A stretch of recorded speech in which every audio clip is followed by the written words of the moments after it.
മനസ്സു നന്നാവട്ടെ. ഡിസംബർ 1 ലോക എയ്ഡ്സ് ദിനം. എന്താണ് AIDS? Human immuno deficiency virus അഥവാ HIV ആണ് എയ്ഡ്സിന് കാരണമായ വൈറസ്. പേര് സൂചിപ്പിക്കുന്നത് പോലെ തന്നെ മനുഷ്യ ശരീരത്തിലെ പ്രതിരോധ ശേഷിയെ നശിപ്പിച്ചുകൊണ്ടാണ് എയ്ഡ്സ് അപകടകരമാകുന്നത്. HIV ഒരു മാരകമായ വൈറസ് ആണ്. മനുഷ്യ ശരീരത്തിലെ സെല്ലുകളെ അത് ബാധിക്കുന്നു. മാത്രമല്ല, ആ കോശങ്ങൾക്കകത്ത് വൈറസ് സ്വയം പെരുകുന്നു. മനുഷ്യകോശങ്ങളെ അതിന് നശിപ്പിക്കാൻ കഴിയും. വൈറസ് ബാധിക്കുന്നതോടെ ഒരാൾ രോഗിയായി മാറുന്നത് ഇതുകൊണ്ടാണ്. പ്രതിരോധശേഷി വർദ്ധിപ്പിക്കുന്ന CD4 കോശങ്ങളെ ആക്രമിച്ചുകൊണ്ടാണ് HIV വൈറസ് വ്യാപിക്കുന്നത്. HIV വൈറസ് ശരീരത്തിൽ പ്രവേശിച്ചു കഴിഞ്ഞാൽ 6 മുതൽ 12 ആഴ്ച വരെ പരിശോധിച്ചാൽ രോഗം കണ്ടെത്താനാകില്ല. രോഗലക്ഷണങ്ങളും കാണില്ല. HIV ബാധിച്ചതിന്റെ ഫലമായി മനുഷ്യന് രോഗപ്രതിരോധ ശേഷി നഷ്ടപ്പെടുകയും തത്ഫലമായി മറ്റു ചില മാരകമായ രോഗങ്ങൾ പിടിപെടുകയും ചെയ്യുന്ന അവസ്ഥയാണ്, അല്ലെങ്കിൽ സിൻഡ്രോം ആണ് എയ്ഡ്സ്. ആഫ്രിക്കൻ രാജ്യങ്ങളിൽ ഈ രോഗം നേരത്തെ കാണപ്പെട്ടിരുന്നു എന്ന് പറയപ്പെടുന്നു. എങ്കിലും എയ്ഡ്സ് പ്രത്യേകം ശ്രദ്ധയിൽപ്പെട്ടത് 1981 ആണ്. സുരക്ഷിതമല്ലാത്ത ലൈംഗിക ബന്ധം ശീലമാക്കിയ ഏതാനും അമേരിക്കൻ യുവാക്കളിലാണ് ഈ അവസ്ഥ ആദ്യമായി സ്ഥിരീകരിച്ചത്. എയ്ഡ്സ് പല കാരണങ്ങളാൽ ഉണ്ടാകാം. അത് ചില കാരണങ്ങളാണ് ഞാനിവിടെ പറയുന്നത്. 1. എയ്ഡ്സ് രോഗാണുബാധ ഉള്ളവരുമായി ലൈംഗിക ബന്ധത്തിൽ ഏർപ്പെടുക. കുത്തിവയ്പ് സൂചികൾ ശരിയായി അണുവിമുക്തമാക്കാതെ വീണ്ടും ഉപയോഗിക്കുക. വൈറസ് ബാധ ഉള്ള സ്ത്രീയുടെ രക്തത്തിൽ കൂടിയോ മുലപ്പാലിൽ കൂടിയോ ശിശുവിലേക്ക് രോഗാണുക്കൾ പകരുക. വൈറസ് ബാധ ഉള്ളവരിൽ നിന്നും രക്തപകർച്ച നടത്തുക എന്നതിലൂടെ എയ്ഡ്സ് രോഗം ഉണ്ടാകാവുന്നതാണ്. ആവശ്യമായ രക്തപരിശോധനകൾ നടത്താതെ വൈറസ് ബാധയുള്ള രക്തം, രക്തത്തിൽ നിന്നുമുണ്ടാക്കിയ വസ്തുക്കൾ എന്നിവ സ്വീകരിക്കുന്നത് രോഗം ഒരാളിൽ നിന്നും മറ്റൊരാളിലേക്ക് പകരാൻ ഇടയാക്കുന്നു. വൈറസ് ബാധയുള്ള സ്ത്രീയുടെ രക്തത്തിൽ കൂടിയോ മുലപ്പാലിൽ കൂടിയോ ശിശുവിലേക്ക് രോഗാണുക്കൾ പകരാവുന്നതാണ്. ഇതിന് സാധ്യത വെറും 30% മാത്രമാണ്. രോഗബാധയുള്ള ഗർഭിണികൾ ഗർഭാവസ്ഥയിൽ HIV-ക്കായുള്ള ചികിത്സ തേടുന്നത് ശിശുവിലേക്ക് രോഗം പകരാനുള്ള സാധ്യത കുറയ്ക്കുന്നു. HIV treatment involves taking medicine that reduces the amount of HIV in your body. HIV medicine is called antiretroviral therapy or ART. There is no effective cure for HIV, but with proper medical care you can control HIV. Most people can get the virus under control within 6 months. Taking HIV medicine does not prevent transmission of other sexual transmitted diseases. This is called combination therapy or the cocktail. Combination therapy is the most effective treatment for HIV. People with HIV needs to work closely with their providers to decide which drugs to take. Standard antiretroviral therapy consists of the combination of antiretroviral drugs to maximally suppress the HIV virus and stop the progression of HIV disease. ART also prevents onwards transmission of HIV. Huge reduction have been seen in rates of death and infection when use is made of potent ARV regimen, particularly in early stage of the disease.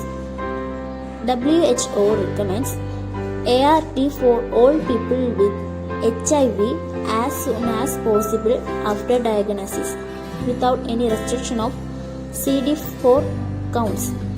It also recommends offer of pre-export prophylaxis to people at substantial risk of HIV. AIDS രോഗികൾക്ക് കുടുംബാംഗങ്ങൾ നൽകേണ്ട പിന്തുണ വളരെ വലുതാണ്. രോഗികൾക്ക് ആവശ്യമായ മരുന്നുകൾ കൃത്യമായി കഴിക്കാനും ഡോക്ടർ നിർദ്ദേശിച്ച വ്യായാമം ചെയ്യാനുമുള്ള പ്രോത്സാഹനം നൽകണം. രോഗിയുടെ മനസ്സിൽ ഉണ്ടാവുന്ന മാനസിക പിരിമുറുക്കം നിയന്ത്രിക്കാൻ കുടുംബാംഗങ്ങൾ സഹായിക്കണം. രോഗിയെ ഒറ്റയ്ക്കാക്കാതെ അവരുടെ ദൈനംദിന പ്രവർത്തനവും മറ്റു പ്രവർത്തനങ്ങളും അവരെ കൊണ്ട് ചെയ്യിക്കുക. മാനസിക പിരിമുറുക്കം ഉണ്ടാവുന്നത് കൊണ്ട് രോഗികൾ ആത്മഹത്യാ ശ്രമം, മദ്യപാനശീലം എന്നിവ ഉണ്ടാവാനുള്ള സാധ്യത കൂടുതലാണ്. അതുകൊണ്ട് കുടുംബത്തിന്റെ മാനസിക പിന്തുണയും സ്നേഹവും കരുതലും അത്യാവശ്യമാണ്. ഭക്ഷണത്തിന്റെ കൃത്യത, കൃത്യമായ ആരോഗ്യ പരിശോധന എന്നിവ ശ്രദ്ധിക്കണം. രോഗിയുടെ മനസ്സിലെ രോഗത്തിനെ പറ്റിയുള്ള തെറ്റായ ധാരണകൾ മാറ്റി നിർത്തുക. Prevention only happens through social responsibility. Any of the medical infraction cannot do this. It can only assist them. Social responsibility is something which can actually change the situation. One determined offer rehabilitation which I personally think is not really taken care of is, if you want to rehabilitate a person from a worse situation by HIV infection, it is very important that it is handled in all aspects: physical, psychological, emotional and spiritual. As an individual, we have to connect with them in the same way we did before they were diagnosed. Reassure the person that you will not break the trust. Help them to be confident. Listen to that person and offer your support. Some people who are recently diagnosed may find it hard to take first step to HIV treatment. Your support and assistance may be helpful. Ask if there are anything that you can do to help them. In short, they should never feel that they are alone. Let's hold their hands and say we shall overcome this together. 2001 മുതൽ HIV ബാധിതരുടെ എണ്ണം 50% കുറഞ്ഞു.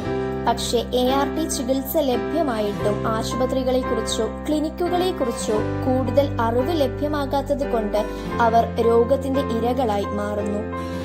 HIV positive ആണെന്ന് കണ്ടെത്തിയാൽ ഇന്ത്യയിലെ മികച്ച AIDS ചികിത്സാ കേന്ദ്രങ്ങൾ: ഹൈദരാബാദിലെ അഫ്സൽ ഗുഞ്ചിൽ സ്ഥിതി ചെയ്യുന്ന ഉസ്മാനിയ ജനറൽ ആശുപത്രി, വിശാഖപട്ടണത്തെ കിങ് ജോർജ് ആശുപത്രി, all India institute of medical science അല്ലെങ്കിൽ ART ക്ലിനിക്.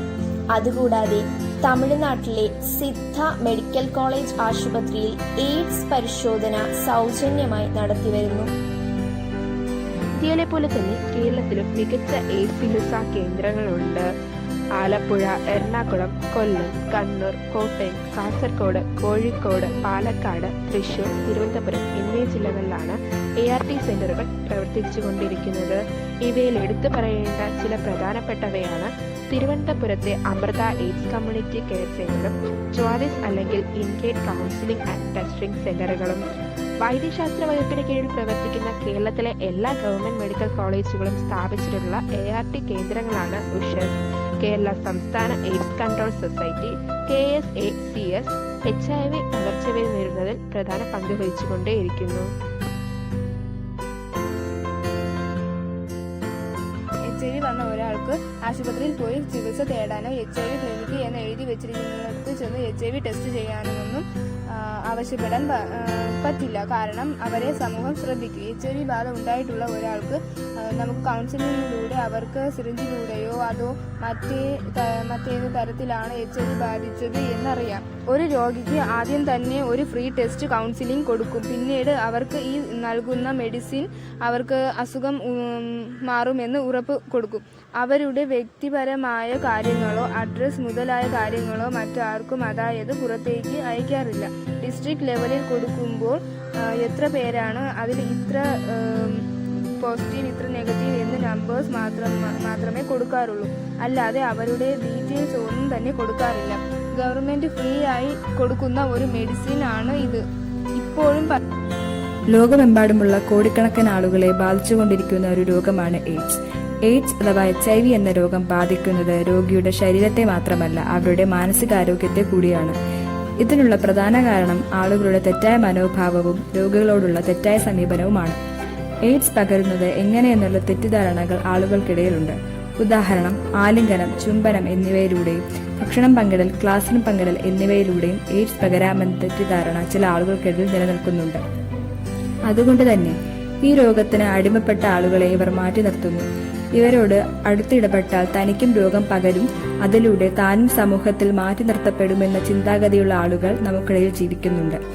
HIV പകരുന്നത് ലൈംഗിക ബന്ധത്തിലൂടെ മാത്രമാണെന്നും അതുകൊണ്ട് തന്നെ HIV ബാധിതർ മോശപ്പെട്ടവരാണെന്നും തെറ്റായി ചിന്തിക്കുന്നവരുടെ എണ്ണവും വിരളമല്ല. കൂടുതൽ അപകട സാധ്യത ഉള്ളവരെ ലക്ഷ്യം വെച്ചുകൊണ്ടുള്ള ആരോഗ്യ വിദ്യാഭ്യാസ പരിപാടികളിലൂടെയാണ് ഇത്തരം തെറ്റായ രീതികൾ പരിഹരിക്കേണ്ടത്.